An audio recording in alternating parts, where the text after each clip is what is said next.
Booyah!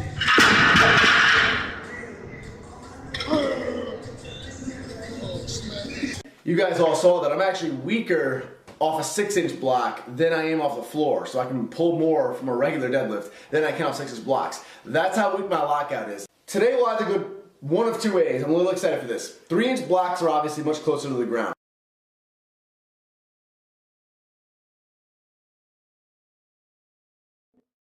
HuskyBoyBarbenders. I'm drunk, I'm rich, I'm flexing. Ain't that a bitch? I'm drunk, I'm rich, I'm flexing. Ain't that a bitch? Ain't that a bitch? Bitches all on my jock, they want my dang-a-line. Swinging all on my nuts like an orangutan.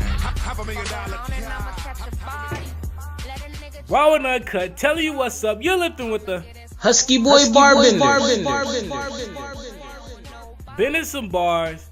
Y'all know what it is. Tell them what we doing today, Bruce. Triples on deadlift.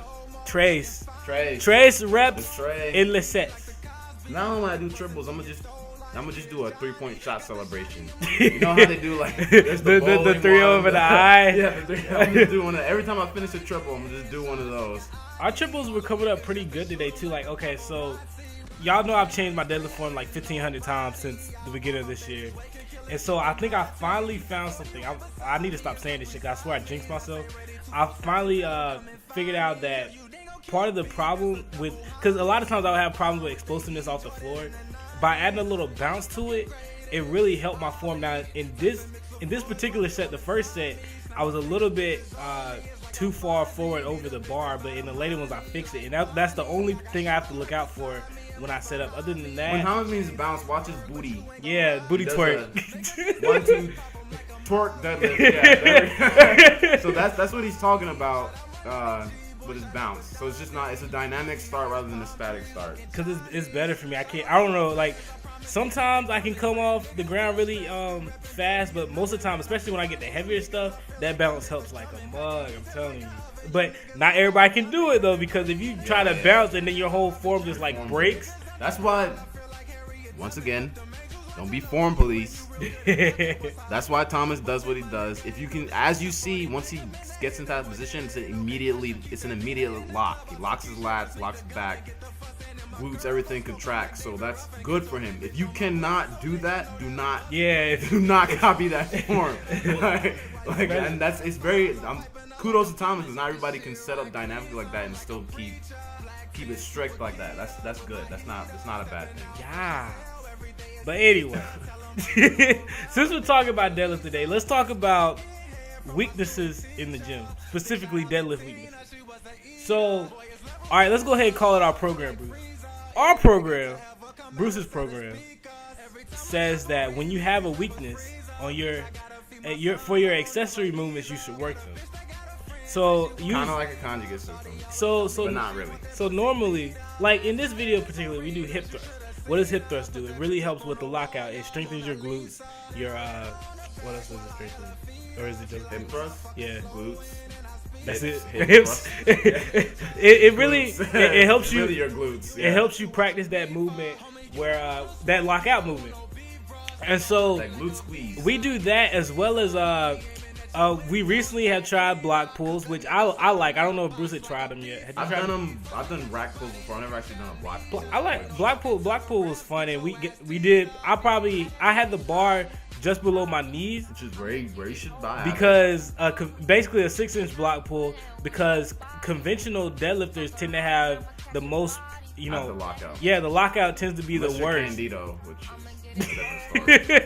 Yeah, but the lockout tends to be the worst part. Good job at Arnold's Candido. Yeah, I think that man get third, putting up third in juniors, I believe. Yeah, that's good. But yeah. So basically, since we're conventional deadlifters, and conventional deadlifters tend to have the worst problems at the lockout. We do things that are going to help with our lockout. We do, like we said, block pulls, rack pulls, hip thrusts, things like that. Some people feel like it's better to overtrain what they're good at and just pull through the issues. Now, My thing is this. If you look at any great, because honestly with powerlifting, people don't treat it like, a lot of people that think they're good don't treat it as a real sport, but it really is. If you look at all great athletes, even the ones that excel in one thing, they still have a pretty good all-around game. They're not ass at like, they if you have a basketball player, he's not, most of the time if he's a star, he's not going to be ass at defense and then just epic at offense. He's going to have at least some defense. Who's that one guy on the Clippers? And all he can do is dunk.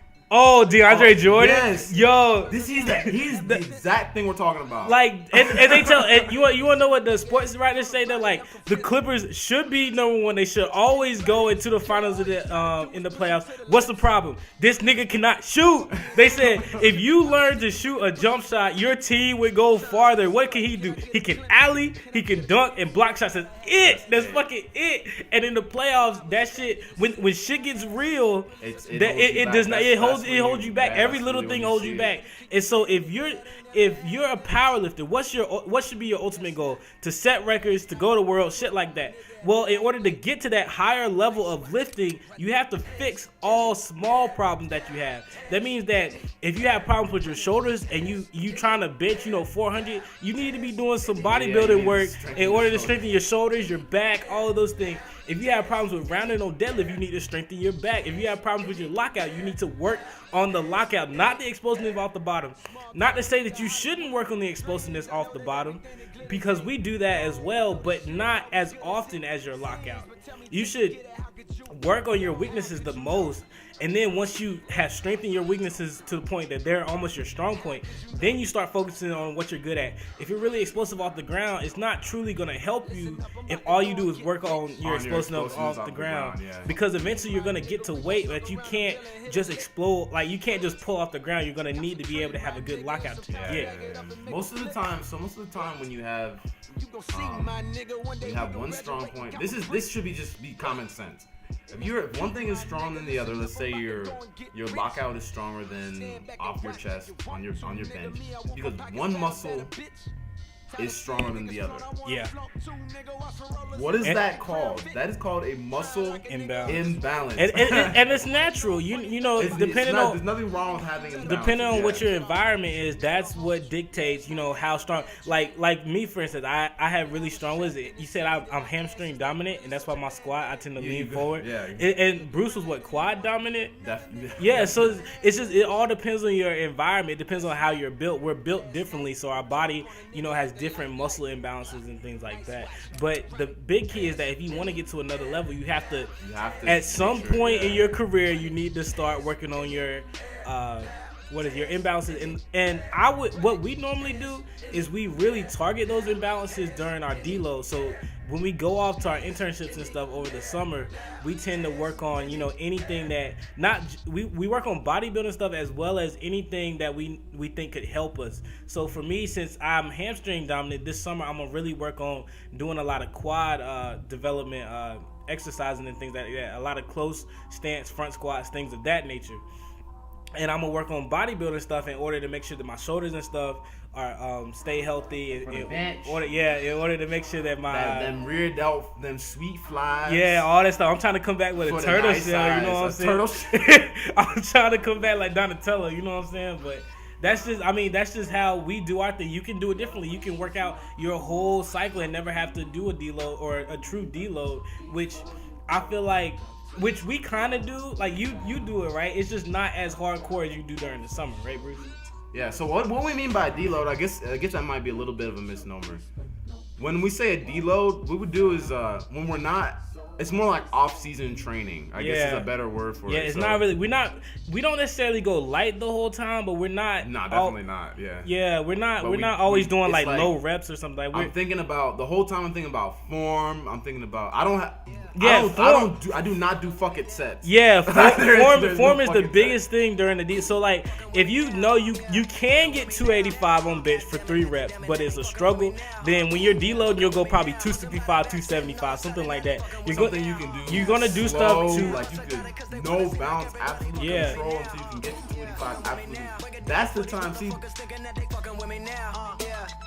this is shout out to anybody. Speak to him, Bruce. Tell him, Bruce.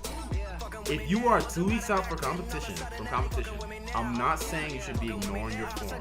No. But now is not the time to tweak anything. Yeah, yeah. You can't decide 2 weeks out from competition to switch to sumo. You gotta go with.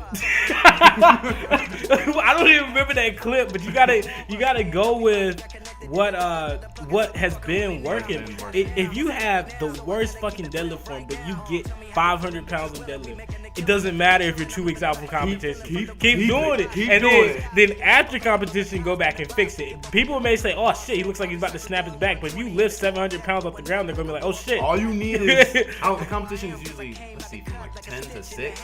All you need is that. Yeah, it's a long time. All you need is that 8 hours. Go be ugly that 8 hours. Yeah. As soon as that 8 hours is over, you change. You fix everything. Yeah, exactly. It doesn't matter. As long as you're getting the weight, that's all that really matters during that. In that time period. Yeah. As soon as that's over, then you go back.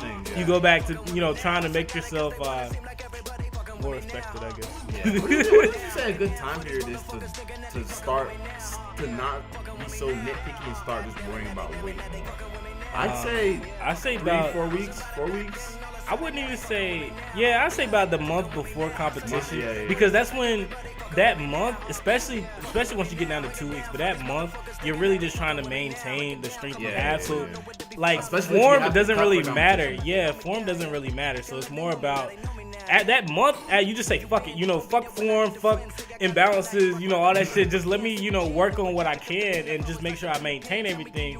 But, everything else before and after competition, definitely work on form, work on anything you think. Like, if you got an extra hour out of the day, you got some what do you call them, dumbbells at home, go ahead and work on your back, go ahead and work on your shoulders, stuff like that. I think a dumbbell fly is the most important thing, or I guess if you don't have dumbbells, face pull or anything that with your rear delts. If you want to be a bench king, do not let your front delts become over dominant, over prominent, you gotta have overdeveloped. Get that big back. You wanna know why you need that back? Cause when you're on that shit with 500 on your chest, and you gotta say fuck it, you can't just do that shit with just your chest. You gotta flex your back and throw that shit up. You gotta bring your lats in it. You gotta squeeze your upper back.